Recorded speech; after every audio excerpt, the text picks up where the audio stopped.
Olha quem está de volta! Voltei, galera! Aqui para o canal Teatro na Rede, trazendo conteúdos sobre o teatro brasileiro. Já tem bastante vídeo aqui para você que está chegando agora. E depois de um ano, mais de um ano aí sabático, em que eu fui tocando outros projetos aqui no canal, mas sem fazer os vídeos necessariamente para vocês aqui, fiquei pensando como retomar esse contato com vocês, sobre que assunto trazer, o que falar, e eu não podia deixar de mencionar a minha dissertação, o programa de mestrado da Universidade de São Paulo em Artes Cênicas no Teatro Brasileiro, onde eu defendi em 2020 um esquema online sob a orientação da Elizabeth Azevedo, maravilhosa, e eu vim compartilhar com vocês o conteúdo da dissertação. Eu não vou falar sobre o processo laboral porque foi bem intenso, foram 2 anos e meio. Pesquisa de campo, visita em acervo, viagens, entrevistas, lidei bastante com a história oral, bibliografia, catalogação. Eu fiz, na verdade, um panorama bem grande e aprofundei em alguns aspectos nesse trabalho. Se você quer saber mais, se interessa como funciona o programa de mestrado e como foi esse processo, deixa seu comentário aqui que eu vou adorar fazer um vídeo sobre isso. Mas hoje vamos falar sobre Teatro Experimental do Sesc Amazonas, é isso mesmo. Esse foi o tema da minha dissertação, né, o meu objeto de pesquisa. A gente não usa mais nem esse termo, objeto de pesquisa. Eu aprofundei bastante, conheci muito mais sobre a minha região, sobre a história do teatro amazonense, quando eu comecei a fazer a dissertação de mestrado. Então, se você quer saber tudo, fica aí até o final.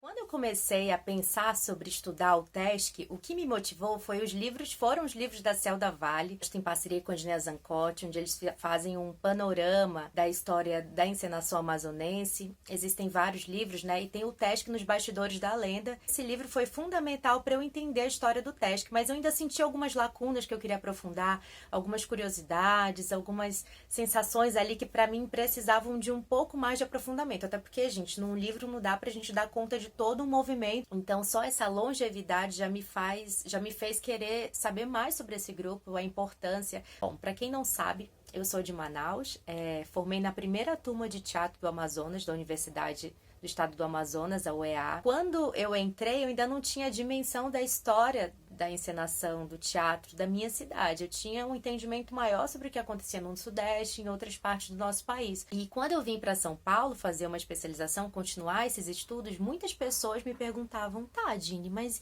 e o movimento de teatro de Manaus e os grupos? Como é que funciona a produção local? Quais eram os festivais que vocês tinham? E eu não tinha muita dimensão, na verdade eu ficava super envergonhada porque eu não tinha nenhum aprofundamento sobre. Esse é um aspecto, parti aí da Celda Vale, uma pesquisadora maravilhosa do nosso Amazonas. É um grupo muito interessante porque eles apresentaram assim uma variedade de peças, de temas e temas muito sociopolíticos. Então por isso que o título é o Teatro Experimental do Sesc como urgência política levada à cena. Porque eles levaram pauta, o protagonismo indígena, fizeram uma espécie de revisionismo sobre a economia amazonense a partir do látex, que foi aquele boom da borracha. Todas essas transformações que para uma elite foi positiva, mas que para a maioria da população não foi. Então o TESC, ele toca ali o dedo na ferida por meio da sátira, da comédia. O TESC, ele possui muitas fases. Assim, né? Se a gente for parar para pensar e analisar, a Celda acho que até coloca 2 fases, né? Dentro dessas fases tem intermezzo, né? Tem momentos ali de transição em que sai um diretor, entra outro. Então, só para contextualizar rapidamente para vocês, é uma história muito longa onde eu tentei fazer um panorama, analisar essas fases no sentido estético, no sentido social político, no sentido cultural, quem eram as pessoas, os artistas envolvidos naquele momento, o público que acompanhou. Então por isso que o trabalho ele tem muitas entrevistas, foram 33 pessoas entrevistadas, se eu não estou enganada, tanto os artistas que passaram pelo grupo quanto espectadores, pessoas que acompanharam, escreveram sobre o movimento. Então foi muito legal aprofundar, porque eu pude conhecer muito mais da minha história, né, no teatro, porque isso faz parte da gente também. Quem foram as pessoas que lutaram pela gente anteriormente. No meu trabalho, tô aqui com uma colinha porque a gente é muito grande. Foram 2 volumes, tá? O volume 1, que é a dissertação em si, o trabalho que busca fazer essa análise crítica, e tem o apêndice, né? O volume 2, que são as entrevistas, que bastante coisa, mas é muito legal porque se você quer conhecer mais a visão de cada pessoa que eu entrevistei, as entrevistas estão na íntegra, então isso é muito bacana para conhecer mais também a opinião das pessoas sobre o grupo, o entendimento delas, e é muito legal. Então vamos lá, o trabalho está dividido em 5 capítulos, na introdução eu apresento um pouco mais e desenvolvo mais sobre essa aproximação com o tema, quais foram os desafios, as dificuldades, as descobertas, então tá bem legal. Depois tem o capítulo número 1, que se chama No Calor do Momento, Panorama Artístico de Manaus, porque eu foquei bastante, antes de entrar no período do TESC, que eles nascem, né, o grupo nasce em 68, eu quis voltar um pouquinho antes para compreender o panorama, como as coisas foram se desenvolvendo. Então eu menciono um pouco da década de 40, de 50, sobre o movimento artístico, o que estava em voga naquele momento. Então eu falo sobre as vanguardas artísticas, a formação de uma elite intelectual nos trópicos. Falo sobre a Academia Amazonense de Letras, sobre como estava se desenvolvendo num período pós-ciclo da borracha, né? Manaus sofre aí um marasmo cultural, a Celda vai trazer isso. E aí eu chego também nesse primeiro capítulo no teatro universitário, que é um movimento aí que a gente tem de modernização do teatro amazonense, né? Do teatro de Manaus. Por quê? O que a gente tinha antes? Muitos grupos provenientes das igrejas, nasciam ali das comunidades, das quadras. Então era um teatro mais moralista, digamos assim, mais didático, né? Aí eu vou nomeando alguns desses grupos e comentando um pouco mais sobre ele. Mas o teatro universitário é um diferencial.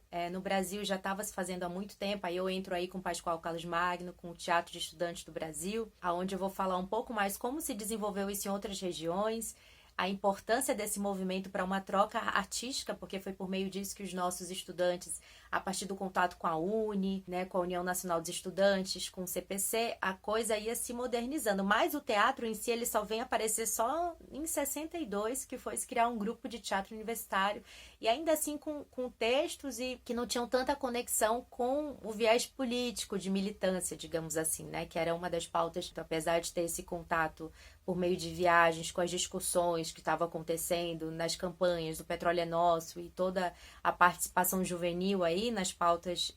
Em Manaus ainda se fazia outros tipos ainda se tinha outros tipos de interesse, né? Eu vou mencionando vários grupos de teatro universitário, às vezes nem sempre tão ligado à universidade, mas que nasce ali de um certo reduto. E dentre eles eu destaco o GRUTA, o Grupo de Teatro Universitário do Amazonas, que foi conduzido pelo Marcos José, pelo Rui Brito, considerado aí antagônico ao TESC. Né, existiam ali divergências estéticas, de opiniões políticas, e é considerado por mim um grupo de agitprop. Existia uma pauta bem forte na militância. Então, isso é bem legal também conhecer a importância do GRUTA. Tem um livro do Marcos José que eu me baseei bastante, mas essa conversa, tanto com a Celda, com as entrevistas e com outras pessoas, falaram sobre o grupo, como a Bequinha, por exemplo, que participou. Foi bem legal também para contar um pouco mais sobre a história do GRUTA. E aí, gente, continuando o capítulo 1, só para fazer aqui um breve parênteses, eu vou focando bastante nos anos 50 e 60, né, que são as décadas consideradas aí com florescimento cultural muito grande, de modernização, por vários aspectos. Todos os movimentos sociais e políticos que estavam em voga no mundo, né? Isso eu vou também recuperando na história, na dissertação. Por meio dos movimentos artísticos, eu fui estudando sobre a rádio, sobre, né, os teatros de grupo, Clube da Madrugada, que foi um movimento modernista muito importante para a região, então eu vou contando um pouco dessa história também. O cinema, os cineclubes tiveram um papel importantíssimo de difusão cultural, de debates políticos, estéticos, de reduto de militância. Então, muitos artistas que migraram para o teatro vieram do cinema. A gente tem uma cena muito forte aí do GEC, do Grupo de Estudos Cinematográficos do Amazonas, que é um grupo fortíssimo. Em Manaus tiveram muitas salas de cinema de arte, muitos grupos de cineclubismos. Então, é bem interessante essa história e eu faço questão também de pontuá-la na dissertação, porque tudo isso, né, conflui numa modernização teatral. Eu acho que o mais legal da gente pensar é que o movimento ele nunca está isolado, ele sempre está em participação com outras coisas que estavam acontecendo no momento. Então, foi estudando um grupo de teatro que eu tive contato com outras vertentes culturais, sociais, filosóficas até. Então, isso foi bem legal. Já no terceiro capítulo, tem TESC, o mergulho na história. E é a partir daí que eu vou introduzindo o Teatro Experimental do SESC do Amazonas. Então vamos lá. Nasceu em 68, no centro de Manaus, a partir de um curso de iniciação teatral dado pelo Nielson Menão, que foi um paulista que tinha recém-chegado na cidade. Não, ele já tinha essa experiência teatral, ele dá um curso de teatro no Sesc Amazonas, né? A convite do Sesc, a convite do Aldísio Filgueiras também. E esse grupo decide seguir adiante e o Sesc acaba abraçando a ideia de criar um grupo de teatro. Esse primeiro momento é essa entrada do Nielson. Vai trabalhar aí, o primeiro texto é eles não usam black tie já de uma forma que não tem a ver com teatro realista, ele já usa outros recursos aqui mais estilizados. Isso dá uma característica mais arrojada para o grupo que se apresenta no Teatro Amazonas, enfim. Vão caminhar muito por isso. E à luz também do movimento de transformações das vanguardas artísticas que chegavam, vai ser confluência para o trabalho do Tesc. Então o Nielson ele era muito inventivo, muito criativo. As pessoas falaram muito sobre esse momento conduzido aí pelo Nielson Menão, um caráter muito coletivo do grupo. E os trabalhos foram aparecendo e acontecendo dessa forma. E uma coisa que eu destaco nesse capítulo, que eu acho bem legal, porque é inédito, é Calígula ou Como Cansa Ser Romano nos Trópicos, que é uma peça baseada em Calígula de Camus, só que eles ressignificam toda a encenação e é muito legal porque eles trazem isso para o que é fazer Calígula no calor dos trópicos, literalmente. Além dela ter essa primeira versão que chocou bastante as pessoas naquele momento, a partir dessa peça criaram um filme dirigido pelo Roberto Carrani, que é bem legal porque ele aproveita os mesmos atores, inclusive os mesmos figurinos, vai fazendo várias tomadas pela cidade, pela Ponta Negra, pela Avenida Eduardo Ribeiro, no centro de Manaus, e aí esse filme ele nunca chegou a ser exibido publicamente, mas ele existe. Eu conversei também com o Roberto Carrani em outra ocasião para o canal Memorarte no Spotify, se você quer conferir a entrevista, tá lá. Então é bem legal porque esse movimento também era um movimento, o teatro ele não estava isolado numa caixinha, né? Tava em confluência com o movimento de cinema, com a música, né? Os artistas eles transitavam bastante, era uma característica eu acho que bem mais forte e mais presente naquele momento. Que eu achei o manuscrito, né? O texto mimeografado de Calígula, ou Como Cansa Ser Romano nos Trópicos, pelo Maurício Polari, que era um participante do Tesc naquele momento, ele era ator, então é como se fosse um diário de cena também, é muito legal porque ele faz os desenhos de entrada e saída, ele descreve as dificuldades dos atores, as descobertas, como foram os ensaios e ainda assim com o texto junto, então eu meio que busco fazer uma análise aí da encenação, tentar reconstruir a partir desse documento do Maurício Polari. E aí, gente, o Nielson vai sair aí em meados de 72, 73, ele retorna para São Paulo e o grupo vive um momento de transição ali com a Edneia Zancotti, o Gerson Albano vai entrar também para fazer uma direção, então existem alguns trabalhos que acontecem nesse meio tempo até entrar o Márcio Souza, que também já tinha passado pelo tour, feito uma breve passagem. E aí ele retorna, vem para o Tesc, já é considerado aí um autor já consagrado, mas quando ele entra no Tesc, ele assume esse papel também na dramaturgia. Um trabalho que ficou super marcante nessa fase é A Paixão de Ajuricaba, que é de fato o primeiro espetáculo à frente, né, com o Márcio Souza como diretor e dramaturgo, e o grupo vai se aprofundando nos mitos indígenas, e aí eles pegam A Paixão de Ajuricaba, né, a figura histórica do Ajuricaba, o guerreiro Manaú, fazem toda uma pesquisa, uma sistematização, e quando o Márcio Souza entra, a gente percebe que muda os objetivos do grupo, no sentido de ser muito mais pautado nos estudos. Isso tem muito a ver com a experiência dele universitária. Então, ele vai trazer isso de alguma forma para organizar o trabalho do grupo. Então, o grupo passa a ser muito mais fazer também uma pesquisa teórica sobre o assunto, conversar com pessoas a respeito, com pesquisadores. Então, eles fazem seminários, enfim, bastante coisa legal que eu vou aprofundando aí na dissertação. Mas A Paixão de Ajuricaba foi um boom na cidade, assim, foi uma coisa extraordinária. E a partir disso eles foram, né, se tornaram um grupo expoente mesmo do teatro da região. Apresentaram em várias cidades, ganharam prêmios como melhor dramaturgia, melhor ator. Então o Márcio Souza ele vai focar bastante na parte crítica, que é uma característica muito forte dele, na sátira. Então não só a Juricaba, né, eles foram fazendo o Jurupari, a Guerra dos Sexos, outros mitos indígenas, mas também um outro objetivo do grupo era rever a historiografia amazonense do ponto de vista cultural e socioeconômico também. Algumas peças, por exemplo, como As Folias do Látex, olharam aí para a história do período áureo, considerado o áureo da borracha, da Belle Époque, em que Manaus foi conhecida como a Paris dos Trópicos, mas eles olham isso de uma forma muito crítica, a la Walter Benjamin, né? Então, olhar a história e a contrapelo, ou seja, para quem que foi importante essa história da borracha, né? Será que todo mundo se beneficiou? Quais foram as consequências disso? Tanto para as populações indígenas, quanto para o alastramento da periferia. Tem muita coisa que eu vou trazendo de informação lá na dissertação também. E aí, no quarto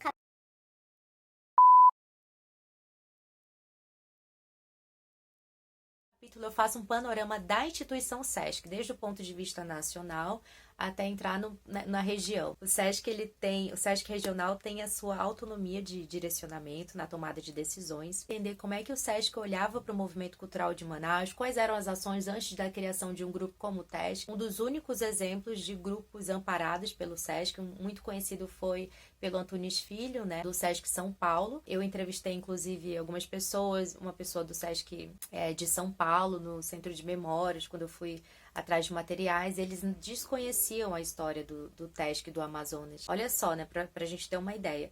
A gente tem um centro de memórias no SESC São Paulo que desconhece um trabalho de um grupo gigantesco como o TESC no Amazonas. Então, isso é um dado bem curioso. A entrevista não está na dissertação, né? Foi uma entrevista, uma conversa mais informal, mas que me trouxe essas informações. E aí, dentro desse panorama sobre a instituição SESC, a gente vai entender por que houve a ruptura, a primeira ruptura com o grupo. Porque em 82, com a resistível ascensão do Boto Tucuxi, o grupo já estava sofrendo ameaças ali. Vamos pensar que, gente, eu não mencionei isso anteriormente, mas o grupo nasce no momento de repressão política, que é a ditadura civil-militar, em 68. Todas essas peças super arrojadas foram muito censuradas. O TESC foi um dos grupos mais censurados, né, de Manaus, do Amazonas, no norte, enfim. Eles tinham que usar a criatividade e a inventividade para alternativas que a peça pudesse ainda assim vir a público. Então, às vezes, era muito enigmático, os símbolos, mas não só o TESC, né? O teatro brasileiro em si vai usar muito desse recurso. Quando teve a resistível ascensão do Boto Tucuxi, que foi no Teatro Amazonas, teve até, inclusive, ameaças de bombas, e é bem legal porque no trabalho isso vai sendo contado melhor. O grupo já estava ali por um fio, porque a instituição já estava marcando mais em cima, querendo controlar as escolhas artísticas do grupo, e o grupo dizendo que não, não e não. E aí, um belo dia, eles colocam um cadeado ali na porta do teatro, impede que o grupo entre. E a partir daquilo, né, há uma ruptura brusca. E aí, gente, a gente tem um hiato de 21 anos que separa o retorno do TESC novamente para o SESC. Olha só. Ainda teve uma breve história depois disso, porque eles ressignificaram a sigla para Teatro Saltimbanco de Combate. Tentaram construir o seu próprio teatro. Isso é uma história que muita gente desconhece, então eu vou contar um pouquinho mais lá na dissertação, não vou aprofundar aqui. Mas só para falar para vocês que o TESC curiosamente retornou em 2003, já no período de abertura democrática, com outro elenco totalmente renovado, que já tinha ali experiência teatral, porque veio da Escola de Teatro do Cláudio Santoro, de Manaus. E o Márcio Souza retorna como diretor e dramaturgo novamente do grupo, ao convite de uma nova diretoria do SESC. Então aí tem uma outra história que, apesar de reviver aí as peças das primeiras fases, né, da fase do Márcio Souza, eles vão construindo outras coisas próprias, como o Sábados Detonados, que foi um sucesso gigantesco. Foi uma criação mais coletivizada pelos artistas, pelos atores que passaram por lá. Fizeram muitas viagens pelo interior, fizeram uma pequena turnê pela França com a Paixão de Juricaba, também já num outro formato, um pouco mais explorando aí o teatro épico. Então o TESC ele tem uma história belíssima. O grupo ele durou 48 anos, se a gente for aí somar as fases, e apesar desse ato de 21 anos, mas em 2016 a história novamente chega ao fim, com novamente uma ruptura, ninguém estava esperando, ninguém entendeu direito, mas o TESC, infelizmente, acabou e não retornou. Quem sabe, né? Daqui a tantos anos o TESC volta de novo como um projeto do SESC Amazonas, com outras pessoas à frente. Mas o fato é que o TESC, gente, e aí nas considerações finais eu vou falar um pouco mais sobre isso, mas foi um grupo muito divisor de águas, na minha opinião, porque foi, além de ter sido uma escola, eles intuíram, né, novas possibilidades na encenação amazonense. Eu acho que muito por conta de ter um teatrinho ali para eles, né, eles tinham espaço, tinham dificuldades, não tinham uma grande verba de produção, mas são aspectos que eu acho que são importantes serem considerados, né, quando a gente vai fazer essa análise. Então a gente tem ali um trabalho de temporadas que começaram a ser sistematizadas, trabalho de ensaios, antes as pessoas não ensaiavam todos os dias. Com o TESC, essa cultura ela vai ficar forte. Os estudos mesmo voltados para o teatro, para você não só fazer a prática, né, mas se aprofundar sobre os temas. No último capítulo, que é o capítulo 5, eu tento dar conta aí da parte de 2003 a 2016, onde eu vou dando alguns exemplos de espetáculos. Não ficou tão analítico, ficou uma parte mais ensaística, até porque não daria tempo, o trabalho já ficou gigantesco, mas que é muito legal, acho que para contar como o grupo grupo se reconfigurou, quais foram os novos desafios, o que estava em jogo, quais eram as expectativas daqueles artistas, quais eram as crises também internas. Então tudo isso eu vou contando de alguma forma, tá? Tem muitas imagens, muitas fotos, depoimentos, acho que tá bem legal, vale a pena ler. Afinal, a gente cria um trabalho acadêmico não para ficar com a gente, mas para compartilhar com o mundo. Então a dissertação já está disponível lá, eu vou deixar o link aqui também. Se vocês tiverem alguma dúvida, querem saber um pouco mais ou querem que eu aprofunde algum aspecto, algum tópico, algum capítulo da dissertação em si, também comenta aqui. Aproveita e compartilha esse vídeo para me ajudar a voltar com mais força aqui pro canal. E é isso, gente. A gente se vê num próximo vídeo. Eu espero que vocês tenham gostado. Um beijo e até lá!